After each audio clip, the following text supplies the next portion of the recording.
राधे राधे। मुझे सुनाई नहीं दिया? राधे राधे। राधा का नाम कृष्ण को सुनाई नहीं देता तो कृष्ण कृष्ण नहीं बनता। राधे राधे। राधे राधे। ये रास मेला है। ये 90 वर्षों से चला आ रहा है। बहुत बड़ा कालखंड होता है किसी एक मेले को निरंतर चलते आना। 90 वर्षों से यहाँ पर ये रास मेला चला आ रहा है। प्रति वर्ष यहाँ पर महापुरुष आते हैं और महापुरुष अच्छे अच्छे अपने वेदांत के दर्शन से, भारतीय दर्शन से ऐसी चीजें बताते हैं। नमस्कार आप सबको जो राधा और कृष्ण की प्रेम के खातिर यहाँ उपस्थित हैं। असम में आकर मैं गुरु शंकर देव जी को कैसे भूल सकता हूँ। कोई भी व्यक्ति जो समाज को एक नई दिशा दिखाता है और एक ऐसी दिशा दिखाता है जो निरंतर आने वाले युगों युगों तक समाज को प्रेरणा देता रहे, वो युग पुरुष कहलाता है, वो भगवान कहलाता है। और इसीलिए कृष्ण हमारे लिए भगवान है। कृष्ण क्या लाए? समाज में सुरक्षा का भाव लाए। और ये सारी मथुरा की, वृंदावन की, गोकुल की गोपियां जो घुटन महसूस करती थी, उन्हें उस सुरक्षा भाव में वो भूल गई कि मैं कौन हूं। उनको बस उनका आनंद व्यक्त करना था। वो पुरुष की सुरक्षा और प्रकृति का आनंद और प्रेम और श्रृंगार, इसका जो मिलन है वो है रास।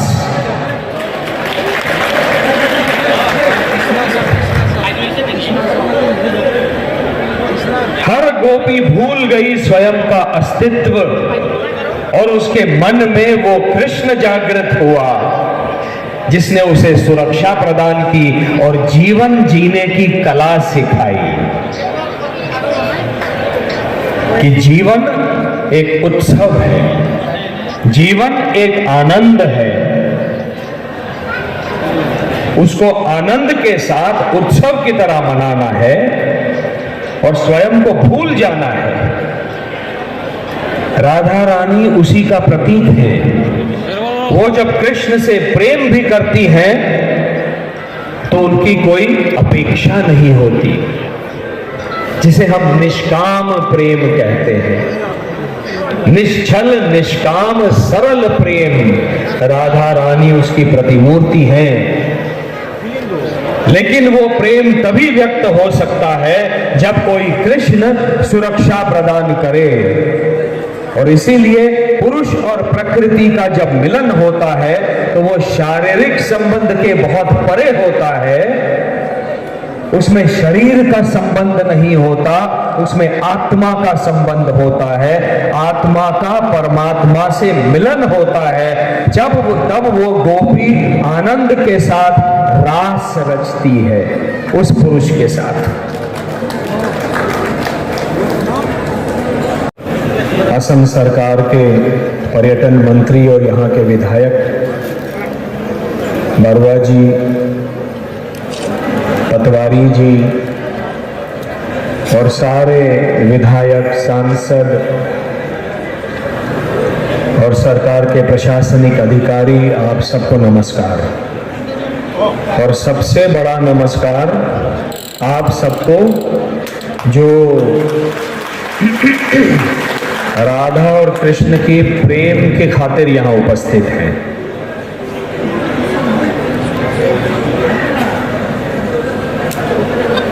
असम में आकर मैं गुरु शंकर देव जी को कैसे भूल सकता हूँ। उनकी पावन स्मृति को नमस्कार किए बिना मैं आगे नहीं बढ़ सकता, जिनके कारण असम का साहित्य, भाषा, सब कुछ स्थापित हो गई इस प्रदेश में। उनका जो कार्य है वो समूचा विश्व कभी नहीं भूल सकता। अभी जब शोभा यात्रा में हम लोग आ रहे थे तो हम सबको देखकर सबके मुख पर प्रसन्नता थी, आनंद था, सब लोग हंस रहे थे। लेकिन यहां आने से मना कर रहे थे, ऐसे ऐसे कर रहे थे, मत आओ मत आओ मत आओ, ऐसे कर रहे थे ना, हैं? नहीं तो ऐसे ऐसे क्यों कर रहे थे? साथ में बोलते राधे राधे राधे राधे राधे। मुझे सुनाई नहीं दिया? राधे राधे। राधा का नाम कृष्ण को सुनाई नहीं देता तो कृष्ण कृष्ण नहीं बनता। राधे राधे राधे राधे राधे राधे। मोबाईल असं विश्वाला न्यूज ये रास मेला है, ये 90 वर्षों से चला आ रहा है। बहुत बड़ा कालखंड होता है किसी एक मेले को निरंतर चलते आना।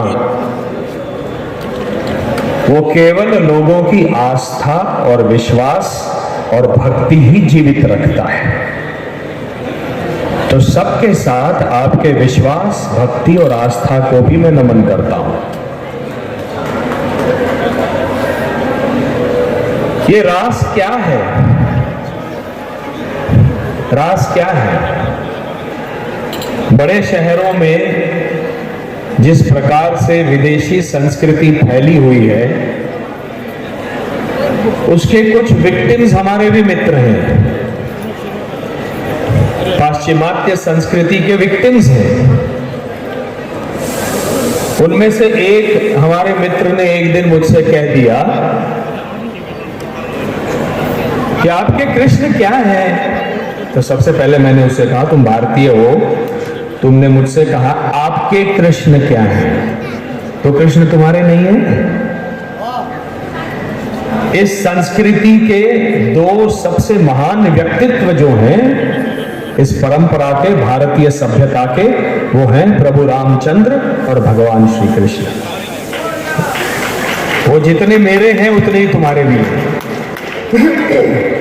तो उसने कहा कि वो क्या करते हैं? Is a Casanova. वो महिलाओं के साथ श्रृंगार करते हैं। तो मैंने उस दिन उसको जो कहा वो आज मैं आप सबके सामने रखने वाला हूं कि रास क्या है। आप कल्पना कीजिए, शासन किसका था? कंस का था। कंस किसके आधिपत्य में शासन करता था? जरासंध के आधिपत्य में शासन करता था। जबकि वो राजा बना अपने पिता उग्रसेन को जेल में डालकर। उस मथुरा में कंस की आज्ञा के बगैर कोई भी कुछ बोल भी नहीं सकता था। कंस की रानियां अस्ति और प्राप्ति, जो मगध नरेश जरासंध की पुत्रियां थीं, उनको दूध से नहाना है। इसलिए वृंदावन और गोकुल का सारा दूध वहां के बच्चे नहीं पिएंगे और वो वहां मथुरा जाएगा ताकि अस्ति और प्राप्ति, कंस की रानियां दूध में नहाएं।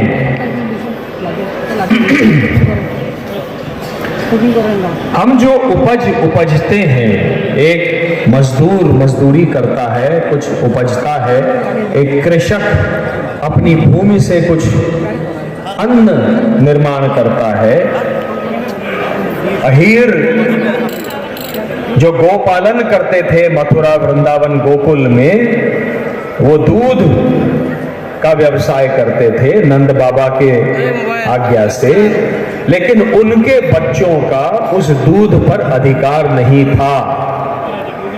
कंस के शासन काल में किसी भी व्यक्ति का कोई भी अधिकार नहीं था। कोई भी व्यक्ति सांस भी कंस की आज्ञा के बगैर नहीं ले सकता था।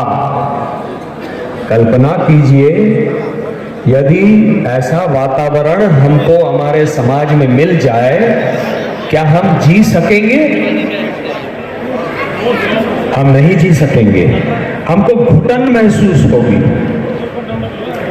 ऐसे में कृष्ण नाम का एक छोरा आता है और वो पूतना का वध करता है। यहां पर जो रास लगी हुई है, इतने सारे बहुत सुंदर सुंदर मूर्तियां यहां बनी हुई हैं। पूतना का वध है, केशी का वध है, इन सब का वध करता है और इंद्र को भी चुनौती देता है। जब इंद्र भगवान वर्षा करते हैं तो गोवर्धन उठा लेता है।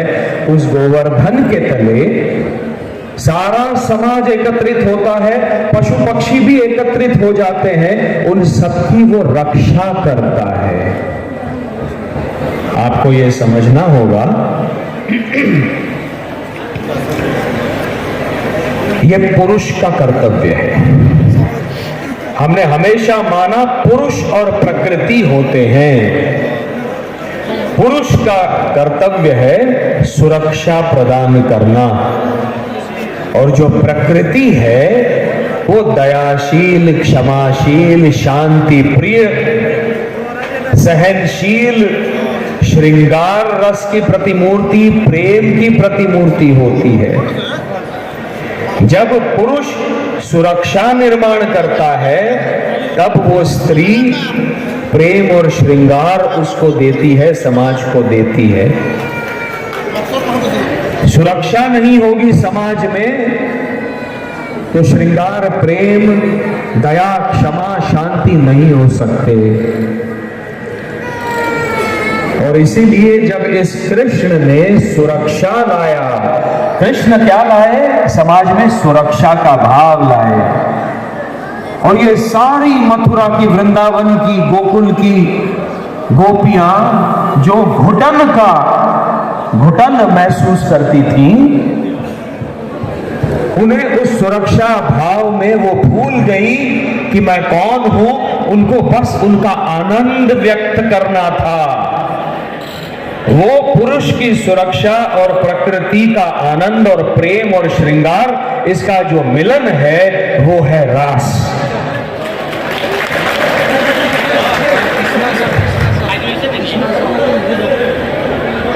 हर गोपी भूल गई स्वयं का अस्तित्व और उसके मन में वो कृष्ण जागृत हुआ जिसने उसे सुरक्षा प्रदान की और जीवन जीने की कला सिखाई कि जीवन एक उत्सव है, जीवन एक आनंद है। उसको आनंद के साथ उत्सव की तरह मनाना है और स्वयं को भूल जाना है। राधा रानी उसी का प्रतीक है। वो जब कृष्ण से प्रेम भी करती हैं तो उनकी कोई अपेक्षा नहीं होती, जिसे हम निष्काम प्रेम कहते हैं। निश्चल, निष्काम, सरल प्रेम, राधा रानी उसकी प्रतिमूर्ति है। लेकिन वो प्रेम तभी व्यक्त हो सकता है जब कोई कृष्ण सुरक्षा प्रदान करे। और इसीलिए पुरुष और प्रकृति का जब मिलन होता है तो वो शारीरिक संबंध के बहुत परे होता है। उसमें शरीर का संबंध नहीं होता, उसमें आत्मा का संबंध होता है। आत्मा का परमात्मा से मिलन होता है। तब वो गोपी आनंद के साथ रास रचती है उस पुरुष के साथ। काम और वासना नहीं है, ये उस सब के परे है, क्योंकि कृष्ण स्वयं ही उसके परे हैं। कृष्ण शरीर के परे हैं। उन्होंने स्वयं गीता में कहा है, ब्रह्मण्याधाय कर्माणि संगम त्यक्त्वा करेव करोति यः न स लिप्यते पापेन पद्म पत्रम एवाम्भसा। वो जो पद्म का पत्र होता है, यहाँ पर आप सरोवर में देखेंगे कमल के पुष्प हैं, उसका पत्ता होता है, वो पानी के ऊपर तैरता है। ये किस चीज का प्रतीक है? कमल का पत्ता कृष्ण है और पानी जीवन है, लेकिन आप उस पत्ते को यूं ऐसे उठा के देखेंगे तो पानी की एक बूंद भी उस पत्ते पर आपको दिखाई नहीं देगी। अर्थात कृष्ण जीवन में है लेकिन जीवन से लिप्त नहीं है। कृष्ण श्रृंगार रस में है लेकिन कृष्ण कामुक पुरुष नहीं है, वासनाग्रस्त पुरुष नहीं है। वो केवल श्रृंगार करना सिखाते हैं, वो वासना से मुक्त हैं। और इसीलिए उनके हर काम को हम लीला कहते हैं। कोई भी व्यक्ति जो समाज को एक नई दिशा दिखाता है और एक ऐसी दिशा दिखाता है जो निरंतर आने वाले युगों युगों तक समाज को प्रेरणा देता रहे, वो युग पुरुष कहलाता है, वो भगवान कहलाता है। और इसीलिए कृष्ण हमारे लिए भगवान है, क्योंकि वो इस सबसे परे हैं। अभी शंकराचार्य जी ने 4 पुरुषार्थों का वर्णन किया, धर्म, अर्थ, काम और मोक्ष।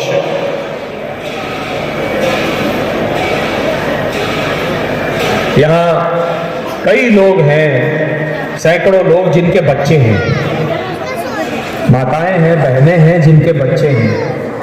जब बच्चा जन्म लेता है तो पहले आधे घंटे में पहली इच्छा व्यक्त करता है, माता का दूध चाहिए, है कि नहीं? इच्छा व्यक्त हुई, वो काम है। काम का अर्थ वासना नहीं होता। काम जो अनियंत्रित होता है, मनुष्य अपने काम को अपनी इच्छाओं के ऊपर जब नियंत्रण नहीं कर सकता तो वो वासना हो जाता है। केवल काम एक इच्छा है जो प्राकृतिक है। बच्चा जन्म लेता है, आधे घंटे में उसे अपनी माता का दूध चाहिए, वो काम व्यक्त करता है, उसको वो दूध मिलता है। उसके बाद बच्चा बड़ा हो जाता है, उसे हम चॉकलेट देते हैं, खिलौना देते हैं, वो ले लेता है।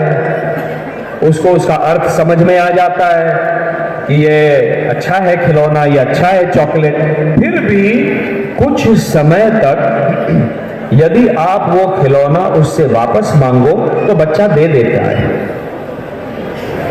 लेकिन एक समय ऐसा आता है बच्चे के जीवन में, उसको समझ में आता है कि ये खिलौना, ये चॉकलेट मेरा है। जहां ये मेरा शब्द उसके मन में आ गया, उसको समझ में आ गया, यह है अर्थ।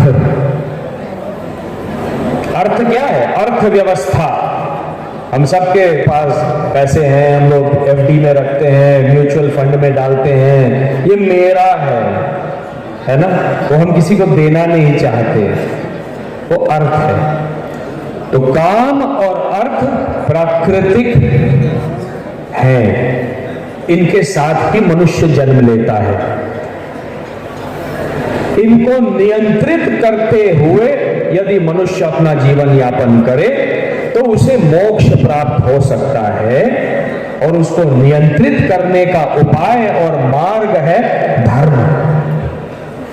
और इसीलिए धर्म को सबसे पहले रखा हुआ है और कहते हैं धर्म, अर्थ, काम और मोक्ष।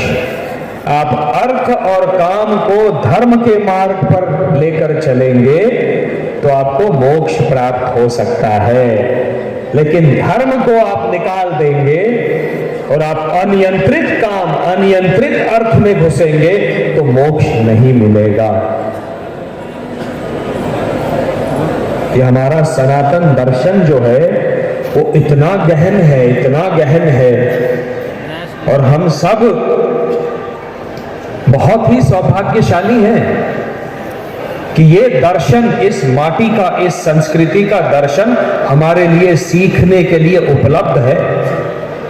अभी पटवारी जी और हम लोग जब बात कर रहे थे तो उन्होंने मुझे कहा कि मैं विवेक चूड़ामणि पढ़ रहा हूँ, उसका वाचन कर रहा हूँ आजकल। विवेक चूड़ामणि, विवेक अर्थात सत सत विवेक बुद्धि, जो सत है, जो असत क्या है, सत क्या है, इसको समझने की जो प्रज्ञा होती है, जो सूक्ष्म बुद्धि होती है, उसे कहते हैं विवेक। अच्छा क्या है, बुरा क्या है, उस विवेक का चूड़ामणि, चूड़ामणि वो जो ज्ञान है, वो आदि शंकराचार्य जी ने ग्रंथ लिखा है, उसका नाम है विवेक चूड़ामणि। उसमें वो कहते हैं दुर्लभम त्रयमेवैतद देवानुग्रह हेतुकम। तीन चीजें बहुत दुर्लभ हैं, बहुत मुश्किल से मिलती हैं। दुर्लभम त्रयमेवैतद देवानुग्रह हेतुकम, उनको पाने के लिए देवों का अनुग्रह, देवों का आशीर्वाद चाहिए, तो आपको वो मिलती हैं। वो क्या है? मनुष्यत्वम, मुमुक्षत्वम, महापुरुष संश्रय। मनुष्यत्वम, मनुष्यता का भाव मन में जागृत हो, हैवानियत नहीं, मनुष्यता का भाव मन में जागृत हो। अगर ऐसा होना है तो देवों का आशीर्वाद चाहिए।